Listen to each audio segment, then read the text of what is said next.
Breaking overnight, President Trump in South Korea beefing up America's show of force there in Asia. Moments ago, our commander-in-chief wrapping up a joint press conference with the country's president before the state dinner. Amy Kellogg live in Seoul with new details on the united front against North Korea. Amy.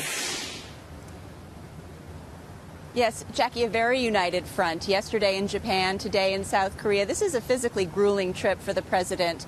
The time difference is extraordinary. And also, we're dealing with not only the nuclear threat, which is just, in this case, 38 miles from the border, but also history, different cultures, egos, some very delicate balances of power in the region, and conflicting ideas about how to deal with the North Korean threat. But let's get right to the president's comments and a warning to North Korea today issued from South Korea. North Korea is a worldwide threat that requires worldwide action.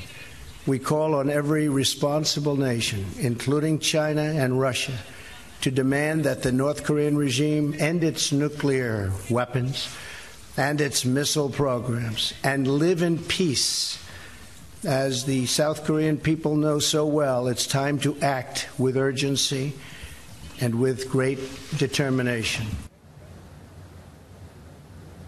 Now, while there are 3 aircraft carriers stationed off the Korean peninsula, both President Trump and President Moon Jae-in today were really stressing the importance of a peaceful resolution to North Korea's nuclear problem. Of course, that to date has eluded everyone. Talks so far in the past have not netted results.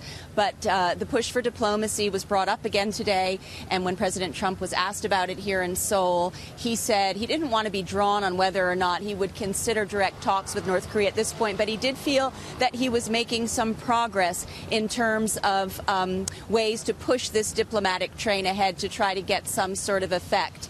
A long day here in South Korea. He visited Camp Humphreys, where 30,000 U.S. troops are based, and has had long meetings with the president. There will be a dinner tonight at which they will discuss more. Also, of course, trade being a very important issue on this trip. President Trump saying that he wants to boost employment back home. He wants to eliminate some of the big trade deficits that exist in our deals with different Asian countries. And he is talking a lot about selling a lot of American military hardware, both to Japan and to South Korea, in order to help them boost their own defensive capabilities. Jackie, back to you. All right, Amy Kellogg live in Seoul this morning. Thanks so much. We appreciate it.